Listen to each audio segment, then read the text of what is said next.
కాంగ్రెస్ నేత ఫిరోజ్ ఖాన్ కి ఒక బిగ్ షాక్ తగిలింది. నోరు మూసుకో, నోటికి తాళం వేసుకో, జూబ్లీహిల్స్ ఉప ఎన్నికలు అయిపోయేంత వరకు ఎక్కడైనా నోరు తెరిచి ఏదైనా మాట్లాడావో నీపై వేటు తప్పదు. ఇలా కాంగ్రెస్ పార్టీ అధిష్టానం ఆయనకు వార్నింగ్ ఇచ్చిందట. కాంగ్రెస్ పార్టీ అధిష్టానంతో ఇప్పుడు ఫిరోజ్ ఖాన్ సైలెంట్ అయిపోతాడా? నిత్యం ఏదో ఒక రకంగా ఎంఐఎంని టార్గెట్ చేస్తూ అసదుద్దీన్, అక్బరుద్దీన్ ఓవైసీలకి ఎక్కువ పెట్టే విధంగా మాట్లాడే ఫిరోజ్ ఖాన్ అధిష్టానం నోరు మూసుకో అన్నంత మాత్రాన మూసుకుంటాడా? సైలెంట్ అయిపో అన్నంత మాత్రాన సైలెంట్ అయిపోతాడా? నోటికి తాళం వేసుకో అన్నంత మాత్రాన తాళం వేసుకుంటాడా? ఇప్పుడు జూబ్లీహిల్స్లో మీ అందరికీ తెలిసిందే, జూబ్లీహిల్స్లో ఉప ఎన్నిక చాలా రాజకీయంగా హీట్ ఎక్కిస్తోంది. ఈ ఉప ఎన్నికలో ఎంఐఎం సంపూర్ణంగా అటు నవీన్ యాదవ్, కాంగ్రెస్ అభ్యర్థి నవీన్ యాదవ్కి మద్దతునిస్తోంది. దాదాపుగా కాంగ్రెస్ ఎంఐఎం కలిసి నడుస్తున్నట్టుగానే అక్కడ జరుగుతోంది. అయితే ఎంఐఎంని ప్రతిసారి విభేదించి, ప్రతిసారి ఆరోపణలతో, తన అగ్రెసివ్ మాటలతో హడలెత్తించేటువంటి కాంగ్రెస్ నేత ఫిరోజ్ ఖాన్ ఇప్పుడు మళ్ళీ ఏదైనా మాట్లాడితే ఎంఐఎం సపోర్ట్ విత్డ్రా అయిపోతుంది. జూబ్లీహిల్స్లో మళ్ళీ ఒక పెద్ద గొడవ జరిగే అవకాశం ఉంది. కాబట్టి నువ్వు మాట్లాడకు, నోరు మూసుకో అని చెప్పి అధిష్టానం ఫిరోజ్ ఖాన్కి చెప్పిందట. ఇప్పుడు ఫిరోజ్ ఖాన్ తీవ్రమైన అసంతృప్తిలో ఉన్నాడు. ఎన్నికలు అయిపోయే వరకు కూడా ఎక్కడ మాట్లాడకూడదు, మీడియా ముందు అసలే మాట్లాడకూడదు, ఎక్కడ ఎటువంటి అంశాన్ని చర్చనీయాంశంలోకి తీసుకురాకూడదని చెప్పి ఫిరోజ్ ఖాన్కి ఒక స్ట్రిక్ట్ వార్నింగ్ ఇచ్చారట కాంగ్రెస్ అధిష్టానం. మరి కాంగ్రెస్ అధిష్టానం ఎవరు చెప్పారు ఆయనకి? అధిష్టానం అంటే అటు పీసీ అధ్యక్షుడి నుంచి పిలుపొచ్చిందా, లేదా ముఖ్యమంత్రి నుంచే వార్నింగ్ వచ్చిందా? సో ఎక్కడ కనిపించకూడదు, ఎక్కడ మాట్లాడకూడదు అనే వార్నింగ్ని ఫిరోజ్ ఖాన్కి ఇచ్చింది ఎవరు? ఫిరోజ్ ఖాన్ ఏం చేయబోతున్నారు? మా ప్రతినిధి మధు అందుబాటులో ఉన్నారు. మధు, ఫిరోజ్ ఖాన్ నిత్యం ఎంఐఎం పార్టీని ఏదో ఒక రకంగా అక్బరుద్దీన్ తర్వాత అసదుద్దీన్ ఓవైసీలని టార్గెట్ చేస్తూ మాట్లాడే వ్యక్తి. గతంలో కూడా అనేక సందర్భాల్లో ఎదురు పడితే దాడి చేసుకొని ఒకరిపై ఒకరు ప్రాణాలు తీసుకుందాం అనేటువంటి పగ వాళ్ళందరి మధ్యలో చాలా సందర్భాలు కనిపిస్తూ ఉంటుంది. సో అటువంటిది ఫిరోజ్ ఖాన్ ఇప్పుడు ఎంఐఎం పార్టీ జూబ్లీహిల్స్లో కాంగ్రెస్కి మద్దతుగా ఉంది కాబట్టి నువ్వు సైలెంట్గా ఉండిపో, నువ్వు మాట్లాడకో, నువ్వు తోటికి తాళం వేసుకో అని చెప్పినంత మాత్రాన ఫిరోజ్ ఖాన్ వింటాడా? ఫిరోజ్ ఖాన్ ఏం చేయబోతున్నాడు? తన రియాక్షన్ ఏంటి? ఎవరు చెప్పారు ఇంతకాయనికి? ఎగ్జాక్ట్లీ నిజంగానే ఎంఐఎం పైన మాటలతో విరుచుకుపడేటువంటి కాంగ్రెస్లో ఉన్నటువంటి నాయకుల్లో ఫిరోజ్ ఖాన్ ఒకరు. చాలా ఘాటైనటువంటి పదజాలాన్ని ఉపయోగిస్తారు ఎంఐఎం పైన. ఎంఐఎం తోటి కాంగ్రెస్ పార్టీకి తెలంగాణనే కాదు దేశవ్యాప్తంగా నష్టం జరుగుతూ ఉంది. అధిష్టానానికి చెప్పాను, గతంలో డైరెక్ట్గా రాహుల్ గాంధీకి షేక్ హ్యాండ్ ఇచ్చి రాహుల్ గాంధీతో మాట్లాడినటువంటి ఒకే ఒక్క వర్డ్ ఎంఐఎంని దూరం పెట్టండి దేశంలో, రాష్ట్రంలో అనేటువంటిది ఆయన సూచన చేశానని గతంలో చెప్పారు.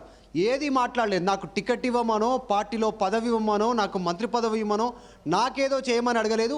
ఎంఐఎం పార్టీని దూరం పెట్టండి, ఎంఐఎం కాంగ్రెస్కు నష్టం చేకూరుస్తుంది, దానివల్ల కాంగ్రెస్కి ఎట్టి పరిస్థితుల్లో లాభం లేదు అనేటువంటిది ఇదొక్కటే మాట రాహుల్ గాంధీకి గతంలో చెప్పాననేటువంటిది ఆయన గతంలో అనేక సార్లు చెప్పారు. ఈరోజు అసలు జూబ్లీహిల్స్కి సంబంధించి ఉప ఎన్నిక చాలా హోరాహోరీ నడుస్తూ ఉంది. బీఆర్ఎస్ వర్సెస్ కాంగ్రెస్ నడుస్తూ ఉన్న సందర్భంలో ఎక్కడ నోరు మెదపొద్దు, ఎలక్షన్ అయిపోయి రిజల్ట్ వచ్చేంత వరకు ఎక్కడ మాట్లాడొద్దు అనేటువంటి ఆదేశాలు అందాయి. ఈ ఆదేశాల వెనకాల MIM party chief Asaduddin Owaisi ఉన్నారు అనేటువంటిది ఒక రకమైనటువంటి చర్చ పార్టీలో కొనసాగుతుంది. దానికి రీజన్ ఏంటంటే మనం చూసాం, జూబ్లీహిల్స్ ఉప ఎన్నికను మొత్తం అసలు జరిగినటువంటి ట్విస్టుల్లో కాంగ్రెస్ పార్టీలో చోటు చేసుకున్నటువంటి అంశాలన్నీ కూడా వాటి వెనకాల అసదుద్దీన్ ఓవైసీ ఉన్నారు అనేటువంటిది చర్చ ఉంది.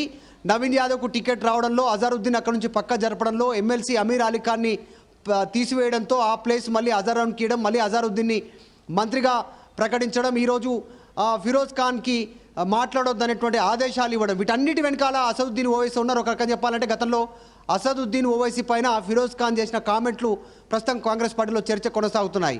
కాంగ్రెస్ పార్టీని కంట్రోల్లోకి తీసుకున్నాడు అసదుద్దీన్ ఓవైసీ. అసదుద్దీన్ ఓవైసీ చెప్పినట్టే కాంగ్రెస్ పార్టీ నడుస్తూ ఉంది. ఆయన కనుసైగ చేస్తే కాంగ్రెస్లో ఏదైనా నడిచేటువంటి సిచ్యువేషన్ ఉందనేటువంటి స్టేట్మెంట్ గతంలో చేశారు. తర్వాత మొన్న ఎన్నికలకు ముందుకు ఎన్నికల కమిషన్కు కంప్లైంట్ చేశారు ఫిరోజ్ ఖాన్. మొత్తం దొంగ ఓట్లతో ఓల్డ్ సిటీలో ఎంఐఎం పార్టీ గెలుస్తూ ఉంది, దానికి సంబంధించిన ప్రూఫ్స్, ఇది డాక్యుమెంట్స్ అంటూ ఆయన డాక్యుమెంట్స్తో ఎలక్షన్ కమిషన్ని ఆయన సంప్రదించారు. ఇప్పుడు రాహుల్ గాంధీ ఓటు చేయాలంటున్నారు, కానీ ఓటు చోరీ గత కొంతకాలంగా అసదుద్దీన్ ఓవైసీ ఓల్డ్ సిటీలో చేస్తూ ఉన్నారు. అసలు నాంపల్లిలో నేను గెలవాల్సినటువంటి అభ్యర్థిని దొంగ ఓట్లతో, లేని ఓట్లతో, బోగస్ ఓట్లతో, రిగ్గింగ్తో ఎంఐఎం పార్టీ గెలుస్తా పోతా ఉందనేటువంటి డైరెక్ట్గా ఓపెన్గానే ఫిరోజ్ ఖాన్ గతంలో కామెంట్ చేశారు. సో ఈరోజు అజారుద్దీన్కి మంత్రి పదవి, తర్వాత ముస్లిమ్స్ అంతా కాంగ్రెస్కు వ్యతిరేకంగా ఉన్నారు, ఈ చర్చ జరుగుతున్న నేపథ్యంలో ఫిరోజ్ ఖాన్ కాస్త ఉన్నది ఉన్నట్టుగా మాట్లాడుతూ ఉంటారు. కాబట్టి ఆయన ఎట్టి పరిస్థితుల్లో మాట్లాడొద్దు, ఎలక్షన్ అయిపోని రిజల్ట్ కూడా రాని అప్పటిదాకా ఎవరితో మాట్లాడొద్దు అనేటువంటి స్ట్రిక్ట్ ఆదేశాలు ఇచ్చారు. ఆయన తీవ్ర అసంతృప్తిగా ఉన్నారు. కనీసం ప్రచారానికి కూడా పిలవట్లేదు. నువ్వు మంచి మాట్లాడొద్దు, చెడు కూడా మాట్లాడొద్దు అనేటువంటిది ఫిరోజ్ ఖాన్కి పార్టీ అధిష్టానం చెప్పినట్టుగా తెలుస్తూ ఉంది. డైరెక్ట్గా పిసిసి చీఫ్ మహేష్ కుమార్ గౌడే ఫిరోజ్ ఖాన్కి కాల్ చేసి చెప్పినట్టుగా తెలుస్తూ ఉంది. ఈ ఆదేశాల వెనకాల ఎంఐఎం పార్టీ హస్తం ఉంది, అసదుద్దీన్ ఓవైసీ హస్తం ఉంది అనేటువంటిది చర్చ కొనసాగుతూ ఉంది. ప్రస్తుతం ఫిరోజ్ ఖాన్ హైడ్లో ఉన్నారు, తీవ్ర అసంతృప్తితో ఉన్నారు, ఎవరితో మాట్లాడట్లేదు. నిన్న అజారుద్దీన్ మంత్రి పదవి సంబంధించిన ప్రమాణ స్వీకారానికి కూడా ఫిరోజ్ ఖాన్ దూరంగా ఉన్నారు. అసలు కలవట్లేదు, ఇప్పుడు కూడా కలవట్లేదు, ఎవరికి అందుబాటులోకి రావట్లేదు, తీవ్రమైనటువంటి ఆవేదనతో ఉన్నట్టుగా తెలుస్తూ ఉంది. అసలు కాంగ్రెస్ నుంచి ఒక రెగ్యులర్ ఒక కార్యకర్తగా, ఒక ఫైటర్గా, పొలిటికల్గా అనేక సందర్భాల్లో నిలబడ్డాను, నా పైన గోళీలు తగిలాయి, నన్ను షూట్ చేశారు. రీసెంట్గా నాంపల్లికి సంబంధించిన ఎమ్మెల్యే నా పైన అటాక్ చేసే ప్రయత్నం చేశారు. ఒక రకంగా ఇంత జరుగుతున్నా నన్ను పట్టించుకోవట్లేదనేటువంటి ఆవేదనను ఫిరోజ్ ఖాన్ వ్యక్తిగత ఆయనకు సంబంధించిన వ్యక్తుల దగ్గర వాపోతున్నట్టుగా తెలుస్తూ ఉంది. ఇది మొదటిసారి కాదు ఎంఐఎం అటాక్స్ అనేది. ఎవరి అధికారంలో ఉంటే వారి పంచన చేరుతారు. గతంలో కాంగ్రెస్, తర్వాత బీఆర్ఎస్, మళ్ళీ ఇప్పుడు కాంగ్రెస్.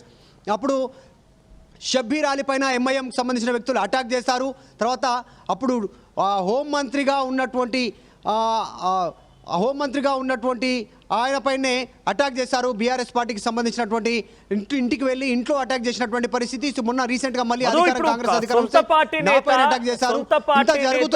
నాంపల్లిలో కంటెస్ట్ చేసినటువంటి వ్యక్తి ఒక రకంగా చెప్పాలంటే హైదరాబాద్ లో ఒక స్ట్రాంగ్ వాయిస్ కాంగ్రెస్ పార్టీ తరఫున, కాంగ్రెస్ పార్టీ అట్టుడికి పోతున్నటువంటి సమయంలో, కాంగ్రెస్ పార్టీ పూర్తిగా అధపాతాలని వెళ్తున్న సమయంలో వ్యక్తి ఫిరోజ్ ఖాన్. అందరం కూడా చాలా సందర్భాల్లో ఫిరోజ్ ఖాన్తో మాట్లాడాం. ఇప్పుడు ఫిరోజ్ ఖాన్ కంటే కూడా అసదుద్దీన్ సపోర్ట్ కాంగ్రెస్ పార్టీ ఆశిస్తుంది. కాబట్టి ఫిరోజ్ ఖాన్ ఎంత కష్టపడ్డా, కాంగ్రెస్ పార్టీ కోసం ఎంత చేసినా నువ్వు సైలెంట్ అయిపో అనే రకంగా చాలా కాన్ఫిడెంట్గా చెప్తోంది. అసదుద్దీనే ఇప్పుడు కాంగ్రెస్ని జూబ్లీహిల్స్ ఎన్నికలు డ్రైవ్ చేస్తున్నారా?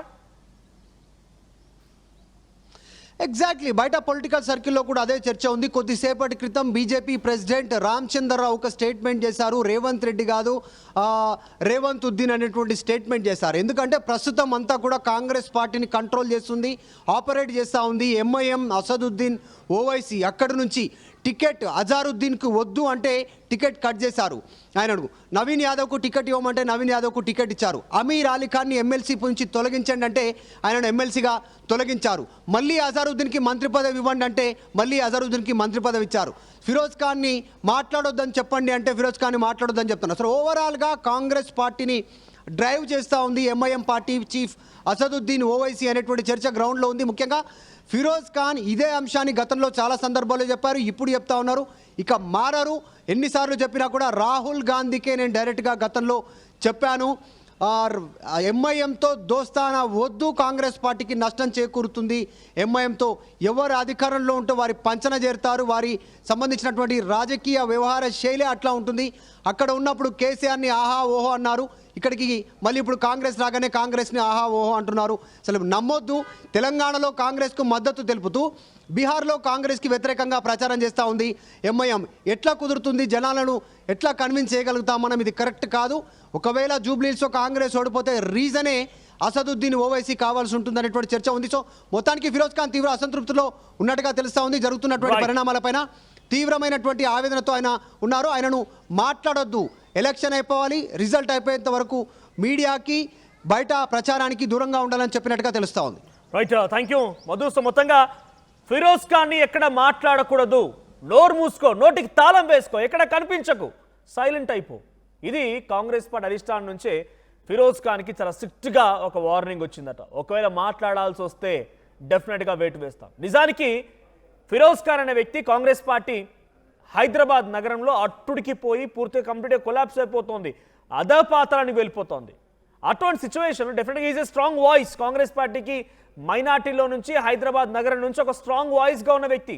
సరే, ఇండివిజువల్గానే ఓడిపోవచ్చు, ఆయన అంత ప్రాబల్యం కనిపించి ఎవరిని కూడా కార్పొరేటర్ని గెలిపించకపోవచ్చు, ఇలా ఆయన పెద్దగా ఉండకపోవచ్చు. But he's definitely strong voice. అటు కేటీఆర్ని, కేసీఆర్ని, హరీష్ రావుని గతంలో అధికారుల సమయంలో మాటలతో తన ధాటిని చూపించి కౌంటర్ వేయడంలో చాలా ముందంజలో ఉన్న వ్యక్తి ఫిరోజ్ ఖాన్. సో ఇప్పుడు ఫిరోజ్ ఖాన్ పరిస్థితి ఎలా అయిపోయిందని అంటే, అసదుద్దీన్ ఓవైసీ నేను జూబ్లీహిల్స్లో నవీన్ యాదవ్కి సపోర్ట్ చేస్తాను, కాంగ్రెస్ పార్టీకి నేను సపోర్ట్ని ఎక్స్టెండ్ చేస్తానని చెప్పగానే నోటికి తాళం వేసుకో అని చెప్పే పరిస్థితి వచ్చింది. అంటే అందుకే చెప్తూ ఉంటారు, రాజకీయాల్లో బండ్లు ఓడలవుతాయి, ఓడలు బండ్లు అవుతాయి అని చెప్పడానికి. పార్టీ వచ్చింది అధికారంలోకి, మనతో ఇంతో తనకి ప్రాబల్యం ఉంటుంది, ఇదో రాకపోతుందా కార్పొరేషనో, లేకపోతే అవసరమైతే కొన్ని సందర్భాల్లో మంత్రి పదవుల రేసులో కూడా ఉన్నాడు ఆయన. మంత్రి పదవికి అవకాశం కల్పించి ఎమ్మెల్యేనో ఎమ్మెల్సీనో చేస్తారని చెప్పి ఆశించాడు ఆయన. కౌంటర్ వేయడంలో ప్రతిపక్షాల పాత్రగా గతంలో కాంగ్రెస్ పార్టీ ప్రతిపక్షంగా ఉన్నప్పుడు కేసీఆర్ని, కేటీఆర్ని, హరీష్ రావుని, కవితని ఎక్కుపెట్టడంలో ఆయన మాటలు దాటి అందరికి తెలిసిందే. అటువంటి వ్యక్తి ఇప్పుడు చూడండి, బండ్లు ఓడలు, ఓడలు బండ్లు అవుతాయడానికి నువ్వు బయటికి కనిపించకు, ఎక్కడైనా కనిపిస్తే వేటేస్తాం, నువ్వు మాట్లాడితే నీపై చర్యలు ఉంటాయి, నువ్వు నోటికి తాళం వేసుకో అని చెప్పి వార్నింగ్ ఇచ్చారట. మరి ఈ దెబ్బతో ఫిరోజ్ ఖాన్ ఏం చేస్తాడో చూడాలి. ఫిరోజ్ ఖాన్ డెఫినెట్గా అంతటి సైలెంట్గా ఉంటారని మాత్రం మనం అనుకోలేం. ఎందుకంటే ఆయన చాలా అగ్రెసివ్. ఒకనొక సందర్భంలో ముఖ్యమంత్రి రేవంత్ రెడ్డిని కూడా కొన్నిసార్లు కౌంటర్ ఇచ్చిన వ్యక్తి. మరి ఇప్పుడు ఫిరోజ్ ఖాన్ ఎటువంటి కౌంటర్ ఇస్తారు, ఫిరోజ్ ఖాన్ బయటికి వస్తారా రారా, అసదుద్దీన్ని మళ్ళీ కౌంటర్ వేస్తారా లేరా అనేది మాత్రం చూడాల్సిన అవసరం అయితే. ఇద్దరి మధ్యలో ఒక పచ్చిగడ్డి మధ్యలో కూడా అగ్గి రాజేసుకొని బూడిద భస్మమయ్యేటువంటి పగ ప్రతీకారాలు ఉంటాయి అసదుద్దీన్కి, ఫిరోజ్ ఖాన్కి మధ్యలో. మరి ఇప్పుడు ఆ అసదుద్దీన్ స్నేహం కోసం ఫిరోజ్ ఖాన్ని మాట్లాడదు అని కాంగ్రెస్ అంటోంది. ఫిరోజ్ ఖాన్ ఏం చేస్తాడో చూడాలి మరి.